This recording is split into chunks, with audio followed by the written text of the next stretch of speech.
El Banco Central hace política monetaria.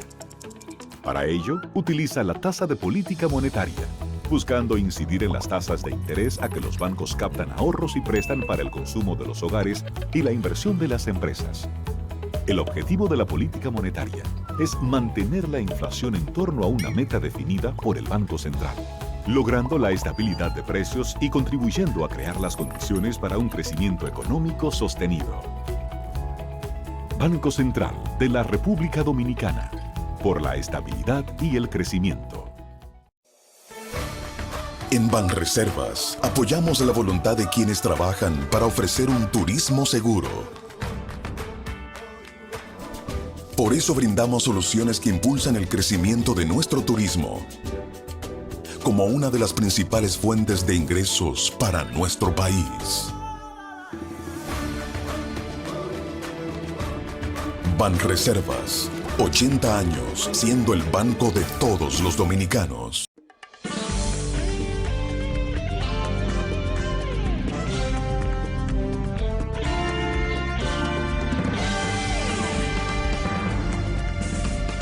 Muy buenas tardes, amables televidentes. Bienvenidos a su cita diaria, crepuscular y nocturna en Teleimpacto, que es al final de la tarde, despidiendo el sol y comenzando la noche. Ponga su caridad en buenas manos. Apoye el Patronato de Lucha contra el Cáncer de Villa González Incorporado.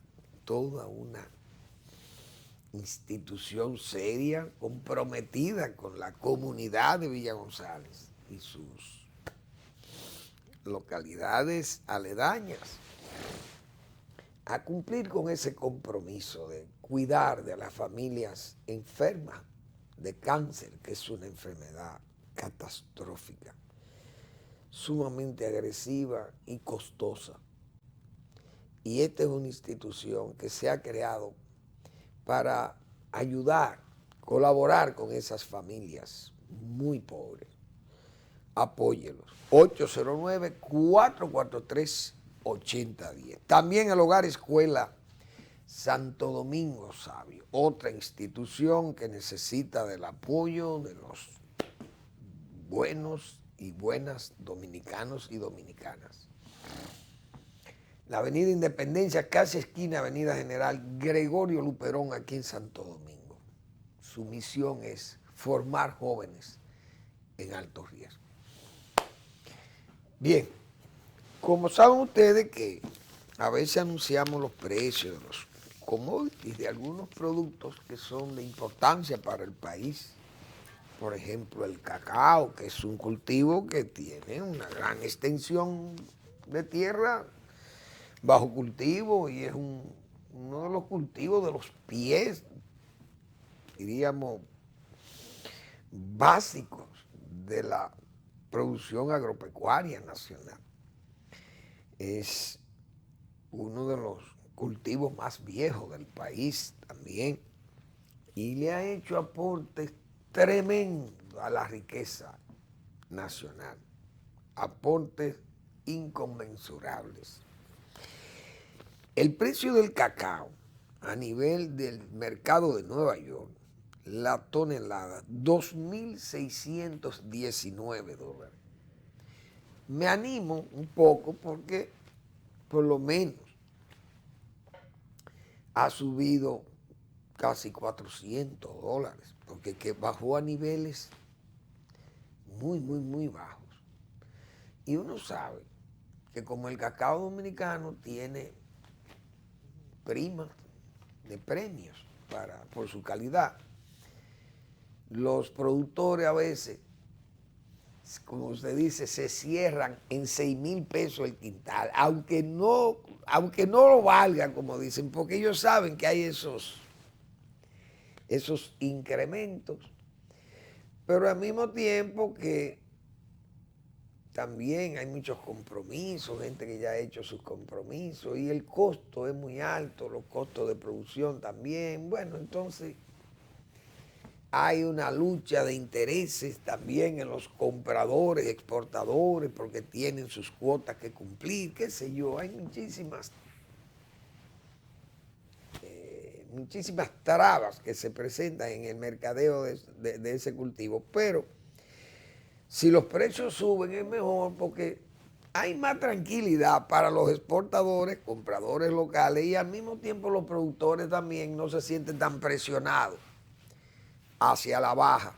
Y entonces tengan que exigir muchas veces y cerrarse en los precios y qué sé yo. Y debe haber armonía en el sector. La mejor armonía la dan los precios, que el precio se mantenga ahí a un nivel que ojalá suba por encima de los $3,000 la tonelada, como yo siempre he querido. Pero una cosa es querer y otra cosa es poder. Perdón. El azúcar, $19.69, sigue muy bien el precio. Café, $186 con 80 centavos. Ese es un precio extraordinario que ha dado el café arábico, el café de aroma, el cafés especiales. Pero los precios del café se han incrementado por dos razones, vamos a decir, climáticas.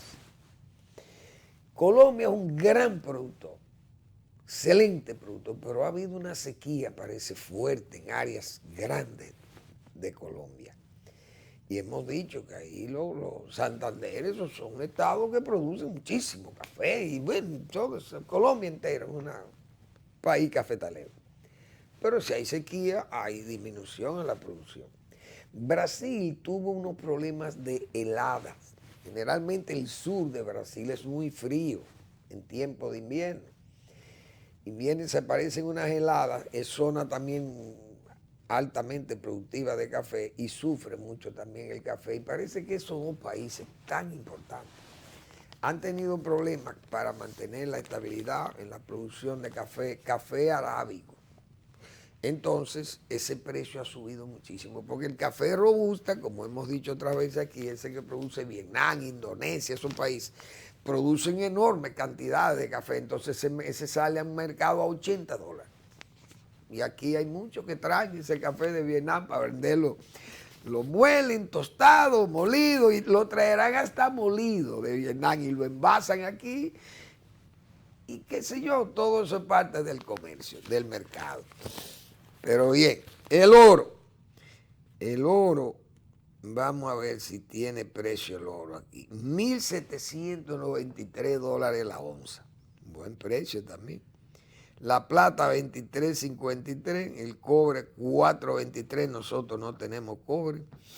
Plata creo que tenemos de ahí, de Barry, creo, o de Falcon Beach. No sé, una de esas mineras extrae ahí. Quedan de esa plata que queda adherida al oro o al ferroníquel, no sé.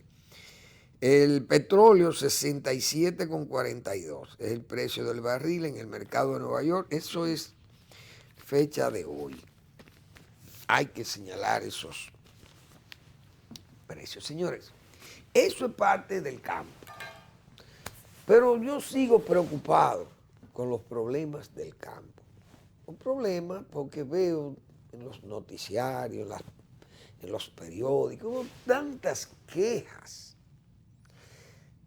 del mal estado de los caminos y de las carreteras secundarias y terciarias, de esas carreteritas de pueblos, de campo.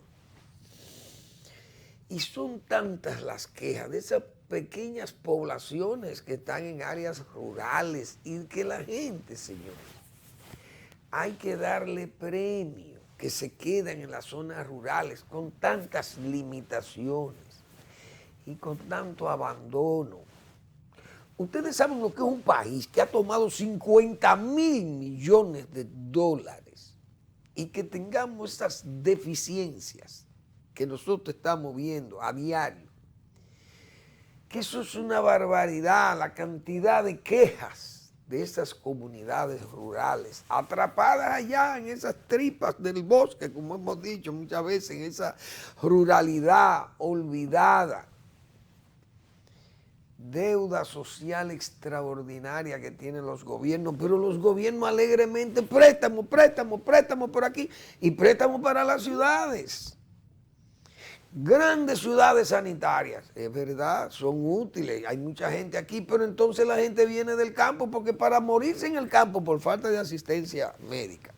Entonces vienen al Tugurio, a la capital, se mudan, entonces, miren cómo anda la casa, limpiando cañadas, en vez de tener una buena acción de corrección de fuga en aquí en la capital, por ejemplo, que es donde lo que le pertenece. Las fugas son extraordinariamente dañinas para el buen uso del agua, el uso racional de un agua ya tratada, porque no es un agua que viene cruda de la fuente original, es un agua que hay que tratarla con floculantes y luego aplicarle cloro para ponerla a nivel de potabilización, Es decir, el agua es un servicio costoso. Entonces, las fugas son enormes, pero la CAS está dedicada a limpiar cañadas. Es que andamos al revés. Definitivamente andamos al revés. Entonces, todas esas comunidades, señores, son centenares de comunidades completamente abandonadas, los caminos, se quejan por los caminos, se quejan por las carreteras, las calles de las pequeñas comunidades que ya han logrado salir de la sección, de la simple comarca, y ya hoy son distritos municipales o ¿cómo le llaman a las otras? Direcciones municipales, creo también, no sé. Pero este país debe 50 mil millones de dólares. Cuando este país debía 200 millones de dólares, señores, que es una ridiculez decir eso. El gobierno nacional instaló un programa de construir caminos vecinales. Se creó una dirección general de caminos vecinales. Y hay que ver el trabajo que se hizo para esa época, que yo estimo en más de 7,000 kilómetros la construcción de caminos vecinales en el país. Pero están abandonados. La gran mayoría es el griterío de la gente. Entonces, ¿cómo es posible? Estos gobiernos endeudadores, 50 mil millones de dólares, y todavía tenemos deficiencias tan marcadas como esas. Penoso y vergonzoso al mismo tiempo. Esa es la pura verdad. Entonces, cuando uno ve esas cosas, yo que me expresaba ayer, y que no me expresaba porque no puedo perder la oportunidad de decir esas cosas. Expresaba ayer cómo aquel esfuerzo, señores, de aquella administración del Estado, de aquel hombre que se llamó Joaquín Balaguer, cómo ese hombre con ahorro interno pudo hacer tantas cosas, cómo esa disciplina. Que Balaguer no le pagaba a la gente, pero la gente no hacía revoluciones, porque los salarios eran muy bajos, porque la gente vivía con los salarios bajos, y porque la gente no se le rebelaba a Balaguer, y la gente lo ocupó porque le dieron un empleo público con esos salarios tan malos. Porque se beneficiaban del 10%, porque se sigue cogiendo más del 10%, ahora se pide el 30%. Verbigracia, pregúntele a la señora que acusó al Ministerio de Educación. Las prestaciones, no la pagan las prestaciones. Y si la van a pagar es exigiéndole un 35% de coima. Oigan por dónde que andamos. Entonces, aquel gobierno, aquel Estado que permitía ese 10%, porque eso era como una especie de ritual ya propio del Estado, de que el funcionario público pedía un 10% de comisión para trámite de diligencia del Estado o para las compras y todas esas cosas, esa especie de intendencias militares que las hubo también para la época, o las hay todavía. Pero el 10% es ridículo hoy. Entonces, ¿cómo aquel hombre hacía todas estas cosas? Ayer me cansé vacié, diríamos, una parte de aquella obra colosal hecha con ahorro interno. Yo le voy a mostrar dos próceres del país. Uno falleció y el otro está vivo. Esos dos caballeros le pidieron a Joaquín Balaguer, Mire, presidente, nosotros queremos construir un centro de telemedicina. Y eso va a estar conectado con la Universidad de Harvard y Balaguer. Y mire, queremos hacer un centro, una ciudad sanitaria. Y ahí vamos a hacer esto. Bueno, imagínense usted, el doctor Taveras Rodríguez. Y yo me voy a permitir mostrar, miren esos dos próceres, señores. Esos son las dos figuras que influyeron en Joaquín Balaguer para construir ese Sedimat. Ustedes saben los servicios que ha dado Sedimat y la Plaza de la Salud. El cardenal López, su excelencia reverendísima, el cardenal López, es el presidente del patronato de la Plaza de la Salud. Pero el señor que está al lado, ese eminentísimo médico dominicano que fue el doctor Juan Manuel Taveras Rodríguez, un mocano, señores, extraordinario, como acostumbra esa comunidad mocana a tener hombres y mujeres de primer nivel, porque eso sí es verdad que el Cibao se ha nutrido de esa proceridad de Moca, de la provincia de Espaillá, pero de Moca, ese municipio que ha dado tantos próceres han salido de esas ubérrimas tierras mocanas. Entonces, don Juan Manuel, ese doctor famosísimo de la Universidad de Harvard, radiólogo, con cátedra a su nombre en esa universidad, imagínense usted. Entonces esa gente, fíjense lo que es esa Plaza de la Salud. Esos dos caballeros le pidieron a Balaguer, y Balaguer no buscó $1 prestado para esa plaza, señores. Por eso digo, no pierdo la oportunidad de perder la oportunidad de decir esas cosas. Hoy buscamos los préstamos, que decía yo ayer, para reconstruir la ciudad colonial, $90 millones, 90 más. Entonces, ahora, ¿qué es lo que vemos? Bueno, como decía yo, la familia Vicini, esa es la que más beneficio saca de eso. Y fíjense la coincidencia, Collado es un hombre de ese emporio, el ministro de Turismo, que con mucho gusto, bueno, emprenden esa reconstrucción. Pero los Vicini se han hecho dueños prácticamente de todas las zonas más importantes. Las casas las han convertido en hoteles y eso ya uno ni sabe cuál es la frontera entre el Estado y lo privado ahí. Entonces, señores, todas estas cosas, préstamos, 50.000 millones de dólares y todas estas deficiencias que tenemos son verdaderamente penosas. Penoso, porque yo siempre he dicho, si usted preguntaba en el año 1978, señores, ¿con cuánto se desarrollaría el país? ¿Con cuánto dinero se desarrollaría el país? Probablemente los economistas decían en esa época y los políticos, no, este país con 4 o 5 mil millones de dólares como le dan a Cuba o a Puerto Rico o a Taiwán, que le dan, que sé yo qué, las potencias le dan muchísimo dinero y esa gente no avanzan, por lo menos Cuba, porque Taiwán y Puerto Rico, Taiwán avanzó. Y Balaguer manejándose con esos chelitos, y haciendo el país, señores. Eso hoy ya es una preocupación esa deuda, más que una preocupación, es una losa pesadísima, muy difícil de remover, que tenemos nosotros en nuestras espaldas. Bueno, señores, comenzando este gobierno, el gobierno de don Luis Abinader, este gobierno que yo le señalo sus cosas positivas y ya huelga citarlas porque se le hemos citado muchísimas veces y le hemos señalado también las cosas negativas. Desde el principio nosotros le dijimos al gobierno, presidente, póngale atención al sector agropecuario. Me dirán, Fermín, pero eso es una necedad de tu parte porque siempre está con eso. Bueno, esa es mi profesión, agrónomo.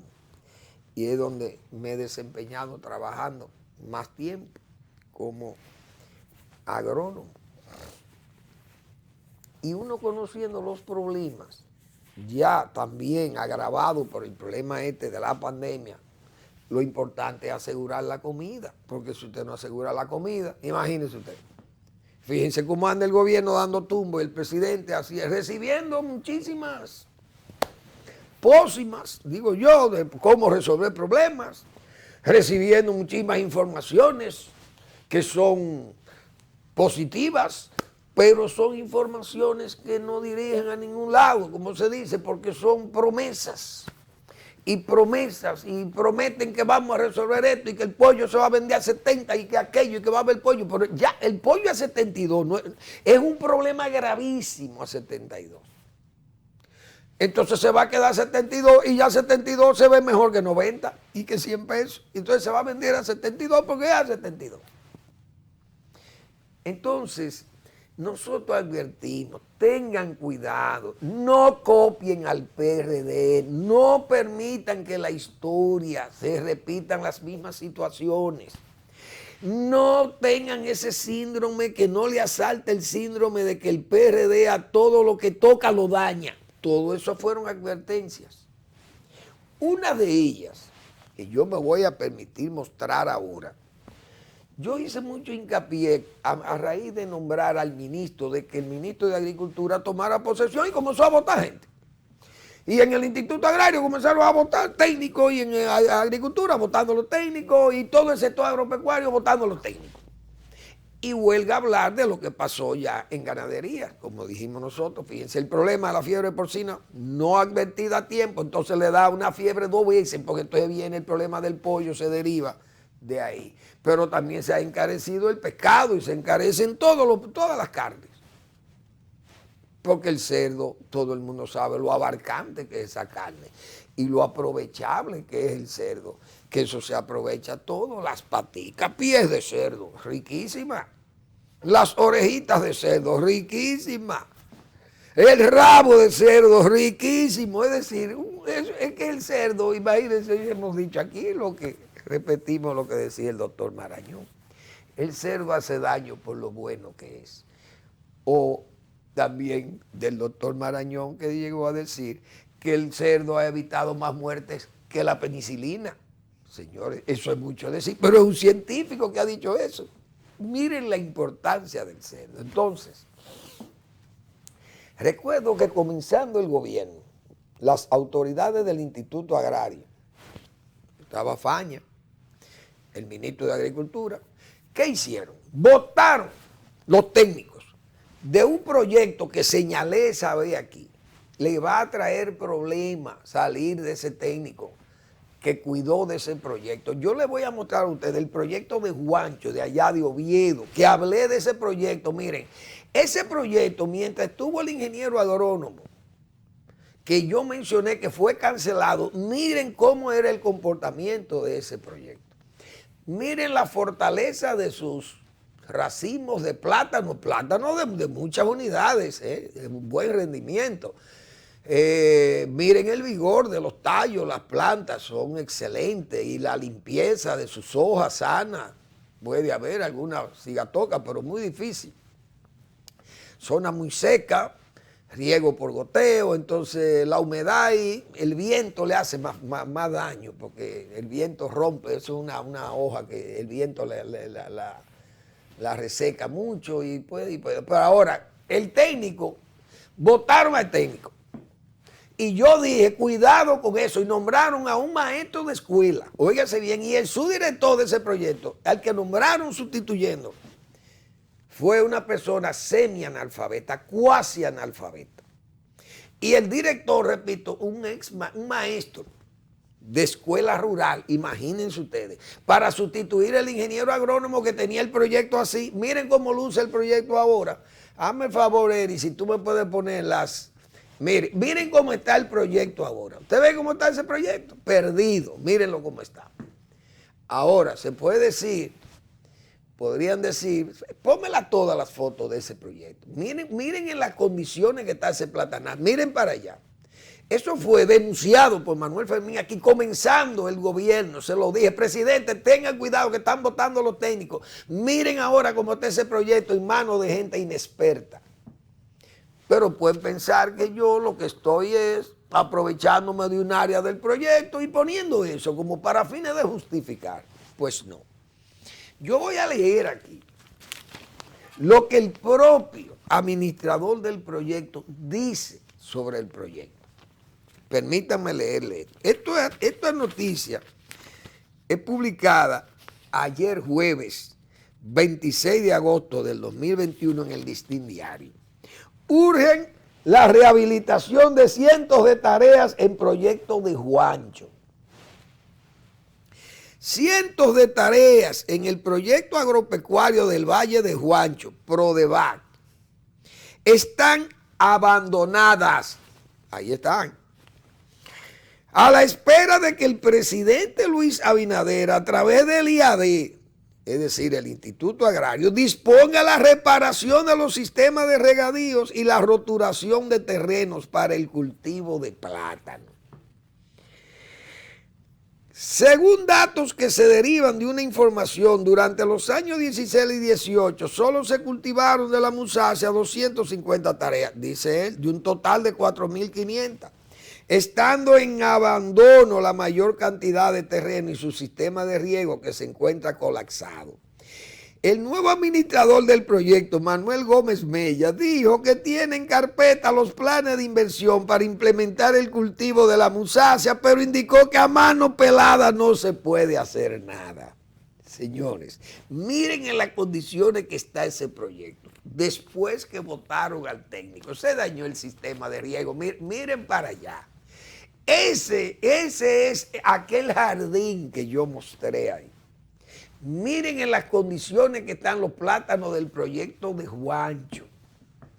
Eso es penoso. Pero ¿qué era lo que yo decía aquí? Cuidado, no le toque, cuidado que no se repitan las situaciones pasadas.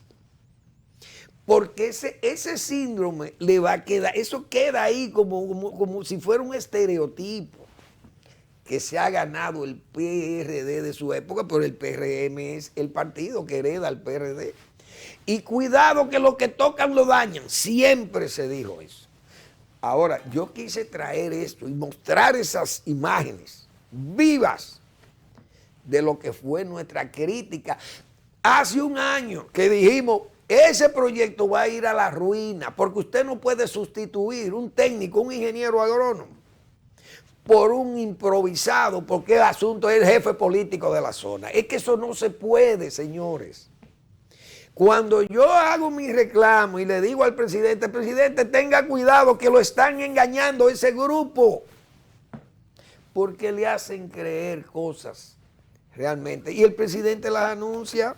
Yo ayer incluso, cuando vi la noticia de que el presidente dijo que por primera vez en 25, 30 años el país va a poder exportar carne de res a los Estados Unidos. Dije, no, yo no creo eso. Hasta que yo no vea a los médicos veterinarios norteamericanos, los técnicos norteamericanos que me certifiquen eso y que acepten ganado vacunado y ganado tratado con antibióticos inyectables, no compran carne dominicana. Dije eso. Entonces vi hoy que la noticia es que vienen unos técnicos norteamericanos a ver si nosotros reunimos las condiciones de matadero, que fue lo primero que dije, los mataderos, certificados, laboratorios veterinarios que estén certificados y que los ganados no estén vacunados o inyectándosele antibióticos, porque esos animales, esa carne, no califican los Estados Unidos. Eso lo dije aquí. Los americanos son tan exigentes, señores, que el cerdo, la fiebre porcina clásica, léase el dandí, en Estados Unidos esa enfermedad la tienen ellos. Pero ellos vacunan y tienen su puerco allí vacunado y siguen para adelante. Entonces nosotros lo tenemos aquí. Se vacunan también, pero ellos no aceptan ese puerco allá. Ese cerdo no entra para allá. Productos cárnicos de origen del cerdo dominicano no entran. Cerdos vacunados, limpios, sanos. Pero así pasa con el pollo. El pollo tiene el Newcastle, una enfermedad muy común de los pollos. de las gallinas. Estados Unidos tiene Newcastle aviar. Y nosotros tenemos el Newcastle aviar. Lo vacunamos y el pollo anda bien, pero no aceptan productos cárnicos de origen del pollo dominicano. No podemos exportar porque tenemos Newcastle, pero ellos tienen Newcastle. Es decir, Estados Unidos tiene normas muy exigentes. Ojalá podamos cumplir con ellas. Vamos a la pausa y regresamos.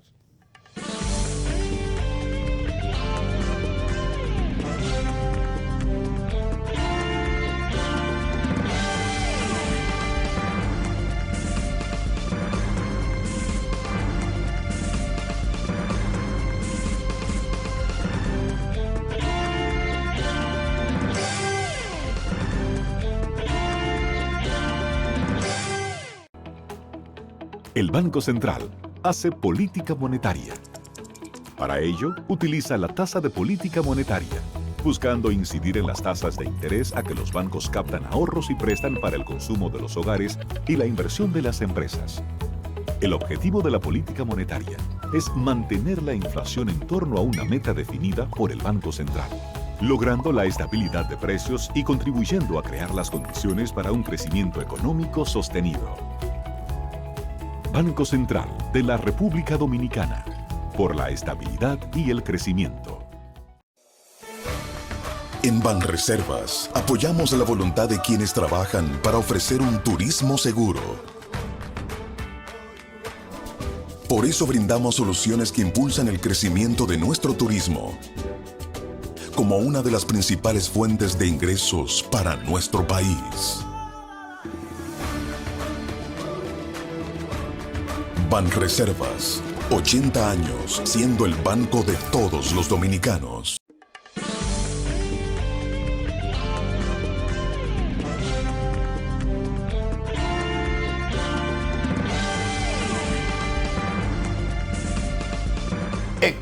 Uno no quiere realmente gloriarse, no quiere fanfarronear, como se dice.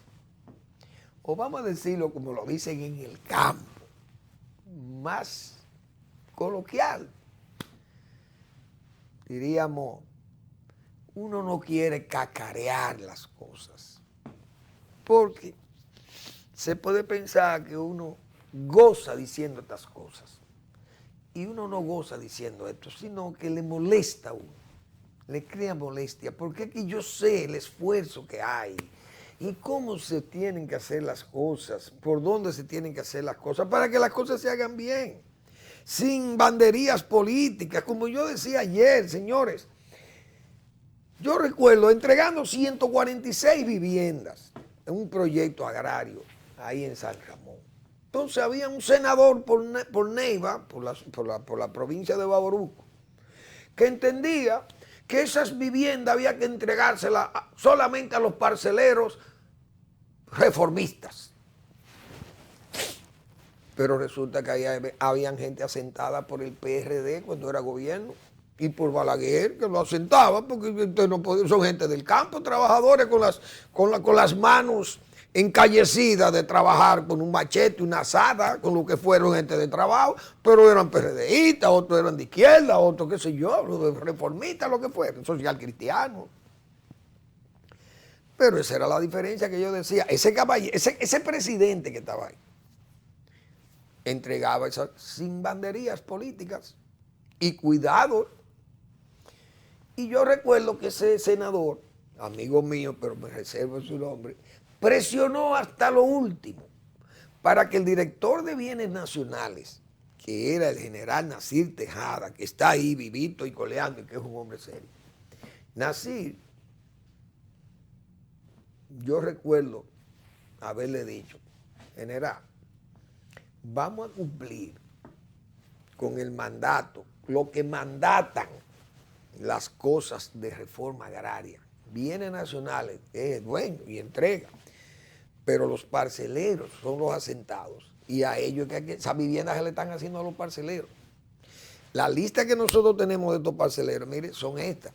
Ahí hay gente del PRD, ahí hay gente reformista, hay gente que no quiere saber de Balaguer ni en pintura, pero cuidado con que esa gente se excluyan y le hacen un piquete frente a Balaguer y le dicen 3 cosas ahí. Y se va a armar un rebú. No se lleva del político. Es amigo mío, pero no nos podemos llevar del político. Vamos a cumplir con lo que mandatan las leyes, las normas aquí en Reforma Agraria, que es los asentados, no importa que sean, del partido que sea. Y así se entregaron las viviendas. 146 viviendas ahí en ese proyecto de San Ramón, en Barahona o de Neiva. Yo creo que eso pertenece a Neiva más que a Barahona, pero está más cerca de Barahona. Entonces, hay que ver esas cosas, cómo se hacían esas cosas. O sea, se entregaban y no había esos problemas políticos. Y entonces, por eso yo decía, ¿cómo es posible que esas cosas pasen? Eso que yo acabo de mostrar ahí. Eso es una barbaridad. Pero eso ha pasado. Entonces, hay una serie de funcionarios que también salen, pueblo por pueblo, a ofrecer cosas. O sea, siguen, diríamos, el camino, la ruta trazada por el propio presidente. Sale un ministro de deporte, dice que va a arreglar, que va a hacer tal cosa, sale el director de INAPA, que son, diríamos, funcionarios con funciones nacionales, siguen anunciando. El del INDRI anunciando presa y las cosas que hay que hacer, y entonces, pero uno lo sabe, que eso hace, esas gavetas están polvorientas, llenas de proyectos, de planes y proyectos. Pero hablan de ellos como si fueran ideas propias de ustedes. Leyeron eso que está ahí engavetado, pero no están los recursos. Hay un proyecto para el agua, 8.000 millones de dólares. ¿Y de dónde va a salir ese dinero? Entonces, pero van a los medios de comunicación y hablan de eso con amplitud. Entonces, eso va a terminar, como hemos dicho nosotros otras veces, como el Rosario de la Aurora. Que en el Rosario de la Aurora, para acordarme de Tabaré Peña, mi amigo Tabaré Peña, de Montecristi, que Tabaré decía a Manuel Fermín, el Rosario de la Aurora, a las 6 de la mañana, esa fila va full. Eso es una procesión y ese cura va ahí adelante, óigame, y todos esos fieles, a tropel, eso es llena la calle. Pero a las 8 de la mañana, cuando son las 8 menos 15 o menos 20, el cura está llegando a la iglesia con la feligresía más firme, con el beaterio. Llega con el beaterio. Esas damas vestidas de blanca y su rosario y todo eso, eso es así. Entonces, ¿quiénes llegan? Algunos llegan a la iglesia acompañando al cura. Así que termina el Rosario de la Aurora. Comienza muy tupido, muchísima gente, todos los gobiernos, cuando comienzan a hacer todas esas cosas y a reflejarse todas esas ofertas y todas esas promesas, porque es lo que nosotros hemos estado diciendo. Pero es porque los años que nosotros tenemos, que yo no me lo escondo nada más porque me quito el pelo, porque si yo tuviera el pelo lleno de cana, dice, pero ese viejito sabe de eso, porque es que él tiene muchos años en esto. Pero yo no tengo canas, porque no se me ve la cana ahora en el bigote. Entonces ya por ahí me delatan y me dicen, no, pero es que Fermín tiene muchísimos años. Pero es que tenemos esos años mirando y viendo todas esas cosas sin poderlas resolver por las dificultades que daban. Ahora están forrados de dinero, han gastado 50.000 millones de dólares y seguimos cargados de problemas. Y entonces aquella antiguaya, aquel gobernante que era súper tacaño y que lo que le hizo fue daño a este país, eso era lo que decía. Entonces los que han trabajado por el país, miren lo que no han dejado. Esas son las cosas, que por eso es que digo, no pierdo la oportunidad de perder la oportunidad, no la puedo perder. Tengo que mencionar estas cosas. Bueno, entonces, en medio de todo este tremedal, hay muchísima gente ofreciendo y este gobierno no va a poder cumplir con esas cosas. Hemos dicho, pónganse a hacer las cosas básicas, prioritarias, planifíquenlas, pero que sean prioritarias. ¿Por qué? Porque es que lo prioritario es lo que demanda la gente. Si hay un camino, una carretera, y hay una producción de banano, una producción de plátano, hay una producción de naranja, de aguacate, lo que fuere, de yautía, de ñame, ayudemos a que eso se pueda manejar, que ese camino, fruto de leche, qué sé yo, etcétera, etcétera. Entonces tenemos que mejorar la vida de esa gente que está todavía al frente de acciones productivas. Se llega muchas veces a ofrecer cosas y después, entonces se tiene que pedir un nuevo periodo para terminar de hacer las cosas que le ofrecimos. Entonces la gente ya no cree en eso. Hay instituciones que uno le ve el carácter, como dicen, yo lo he dicho aquí en otras oportunidades, con otras instituciones, porque usted no puede negar el trabajo que se ha hecho, por ejemplo, en aduanas, el mismo impuesto interno, pero es lo que dije, yo fui a impuesto interno y vi todas las mismas caras de esa oficina recaudadora. Usted no ve que mueven la gente, porque saben que tienen la experiencia, saben y manejan eso. Ahí están sus éxitos. Aduanas me imagino que debe tener el mismo comportamiento, porque son personajes, ya son personas técnicas, las personas que están al frente de esas acciones de recaudatorias en asuntos aduanales, muelles, qué sé yo, todo. La aduana es muy, muy complicado. Entonces esas son instituciones que van funcionando muy bien. El Banco de Reservas, yo tengo que saludar también ese trabajo. Fíjense, una institución como esa que ha venido trabajando fuertemente, porque con el asunto del financiamiento, el Banco de Reserva tiene muchos capitales, es un banco muy grande, es el Banco del Estado, todas las cuentas del gobierno están en el Banco de Reservas, pero el administrador ha sido muy dinámico, es joven y dice, bueno, hay que invertir también. Y el banco, ¿qué hacemos con venir diciendo que nos ganamos 17 mil millones de pesos, un banco público? No, vamos a estimularle. Entonces, vi ahí dos programas a emprendedores, dos empresas de emprendedores, muchachos muy jóvenes también, que han emprendido negocios. Uno para reciclar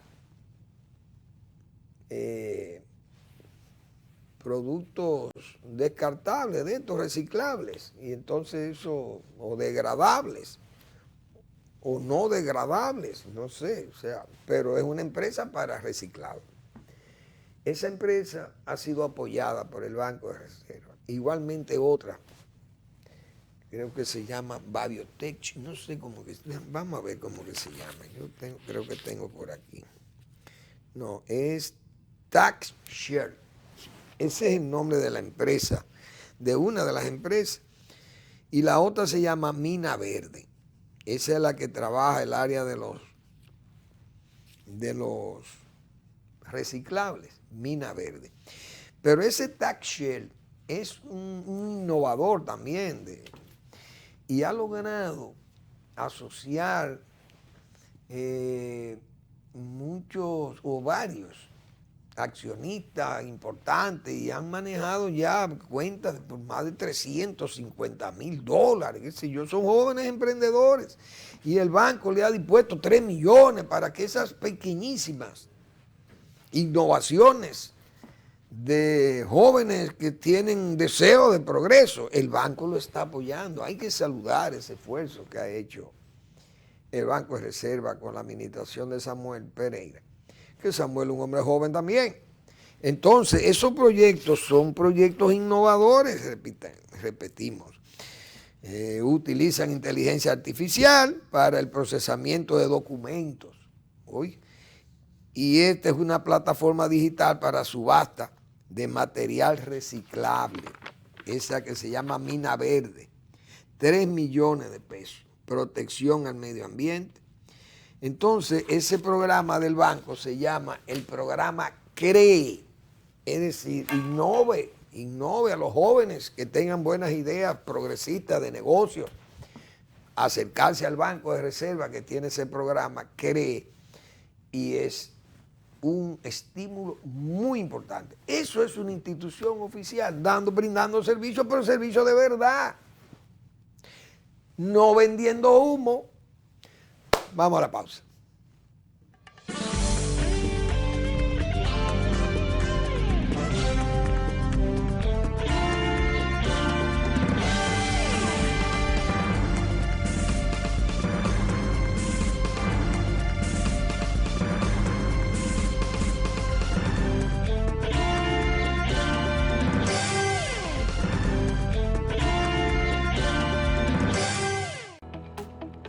El Banco Central hace política monetaria.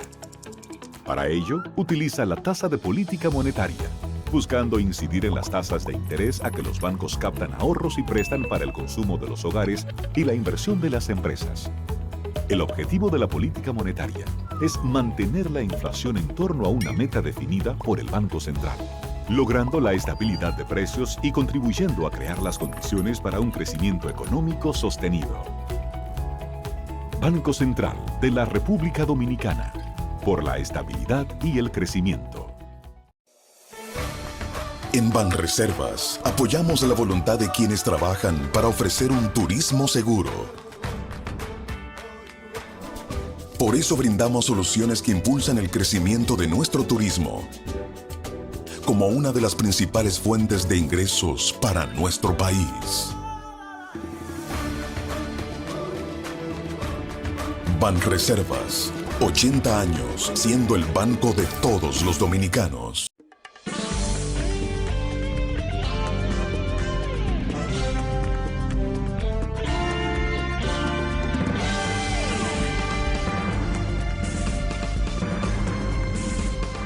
Bien, vamos a recordarles. Primero que este programa está en YouTube. Usted todas las noches puede accesar por Google y busca en YouTube Al Final de la Tarde, Manuel Fermín. Y usted tiene este programa completo en las noches. Y durante el día siguiente usted puede ver el programa, corregir cualquier mala información que uno señale aquí o una información errada, errónea, o que quiera escuchar de nuevo, que yo dije que le pueda interesar. Pero el programa se puede ver ahí en YouTube. Pero le invito a que lean La Pregunta, ese blog magnífico del doctor Marino Vinicio Castillo, que todas las semanas publica su blog La Pregunta. Más brumas para el viaje. Léanse esos trabajos, precisamente refiriéndose, doctor Castillo, a todos esos problemas del mundo, esos problemas de Kabul y todo eso. Eso es terrible en Afganistán. Fíjense cómo está Afganistán. Y yo dije aquí el día pasado mi opinión sobre la decisión del presidente Biden en Afganistán, que decía, no es que ha negociado con la gente de ISIS, pero conscientes los americanos de que están peleando una guerra innecesaria, porque están peleando una guerra que le pertenece a Rusia. Fíjense que yo leí ayer las preocupaciones del Putin, del problema que tienen. Tayikistán está armando a los rebeldes de una zona contraria a los talibanes, el valle del Panjshir. Y la provincia, y Tayikistán es una república de la república ex soviética, pero amiguísima y controlada por Rusia. Daguestán es una provincia, es una república rusa, pero son musulmanes. El 8% de los musulmanes que iban a combatir a Siria en las líneas de ISIS, de Daguestán, ruso, con pasaporte ruso. Entonces Rusia tiene también muchísimas preocupaciones. Que yo decía, el huevo de la serpiente, Estados Unidos está dejando el huevo de la serpiente en Afganistán. Bueno, mírenlo ahí. Ahí ya explotó el primer huevo de la serpiente, ya eclosionó el primer huevo. 170 muertos. Y hay 13 o 14 soldados norteamericanos muertos. Heridos, una cantidad enorme de gente herida allí. Ese es ISIS, que es enemigo de los talibanes también, porque ellos entienden que los talibanes, que son unos salvajes, señores, ellos entienden que esos son muy débiles. Una gente que implementaron allí la verdadera Sharia, creo que le llaman a las normas más radicales de los musulmanes, del Islam.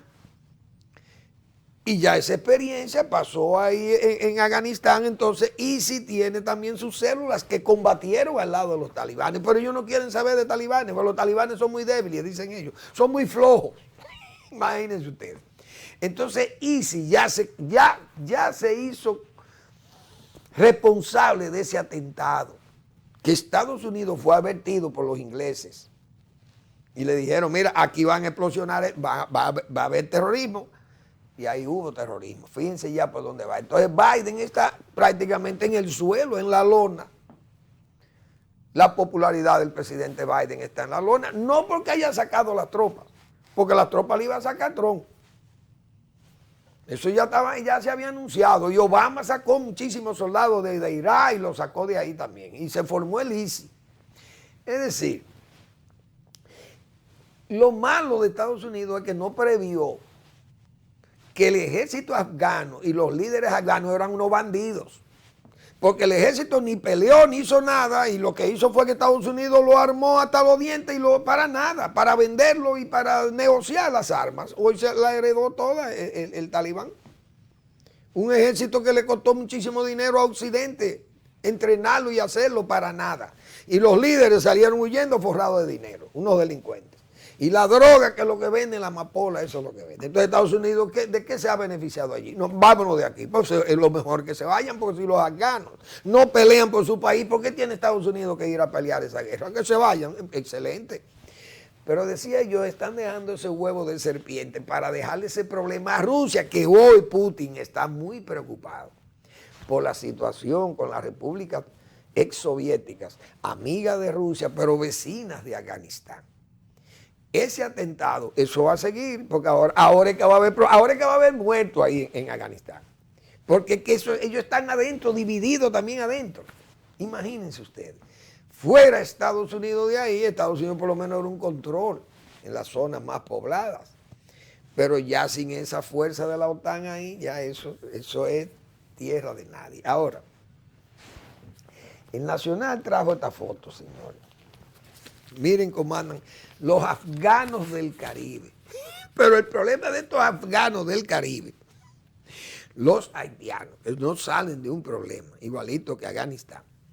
El problema es que son, como dicen, vamos a hablar claro, a los haitianos no lo quieren porque son prietos. Porque vamos a hablar claro, en Estados Unidos no quieren prietos, ni en Europa, ni en Francia quieren prietos, ni en España quieren prietos, ni en Canadá quieren prietos, ni en Estados Unidos quieren prietos. Pero afganos, quieren muchísimos afganos. Miren cómo están cargando los afganos. Blancos se adaptan a Estados Unidos y en Europa se adaptan y ahí pasan como si fueran de ellos mismos. Porque a los negros americanos y los negros de Londres o los negros de las islas del Caribe, de las Bahamas y esa zona, esos son gentes de color. Ellos saben que son negros, pero son de color. Así que le dicen. Ahora los haitianos, como son pobres y nigérrimos, entonces son prietos, eso no nos interesa. Pobres, enfermos y muy negros. Afganos con muchísimos problemas, igual que los haitianos. Miren, 97 jóvenes, porque todos son jóvenes, de Haití para Puerto Rico. Imagínense ustedes la situación. Ahora yo me pregunto, la Marina Dominicana, la Armada, detuvo a estos muchachos, 97 jóvenes haitianos, pues son todos jóvenes. Esos jóvenes, ¿dónde están? ¿Se quedan aquí para armar de nuevo su viaje para Puerto Rico? ¿Salieron de aquí o salieron de Haití? ¿De dónde? ¿Quién los devuelve a Haití o quién los deja aquí? Si el gobierno dominicano acepta que se lo dejen aquí, uno no sabe nada, porque en materia de Haití nosotros somos el padrino de Haití, el vecino de Haití y el acogedor de Haití. Porque nosotros no podemos decirle que no a la comunidad internacional y los únicos vecinos de Haití somos nosotros. ¿O acaso Estados Unidos no es vecino de Haití y Cuba no es vecino de Haití? Que le queda cerquita y Jamaica es vecina de Haití. Entonces nosotros, que es el más lejano de los cercanos, es Haití para nosotros. Entonces nosotros que tenemos que cargar con los haitianos.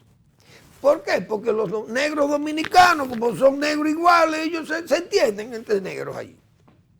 Porque así que tratan a los haitianos, porque son pobres y enfermos y muy negros, nigérrimos, prietos. A los afganos 100 países lo hacen firmar a 100 países para que acojan afganos. No son blancos.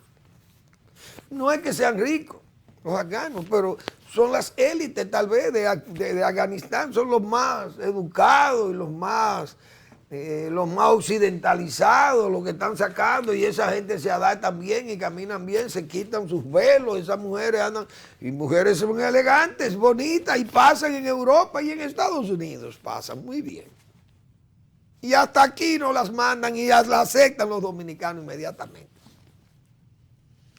Entonces Haití tiene muchísimos defensores, pero muy pocos amigos, idénticos que los palestinos, siempre lo hemos dicho nosotros.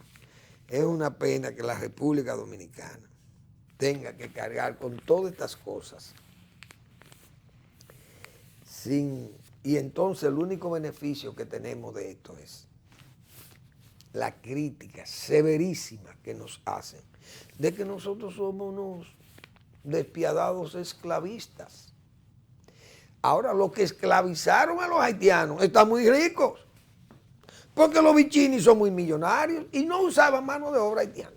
Pero lo malo era que lo usara el gobierno en el CEA. Pero el CEA desapareció. Y Romana, con la riqueza de Romana, los braceros eran de Brasil o de Australia, los que traían ahí. Los bichinis lo traían de Australia, los braceros.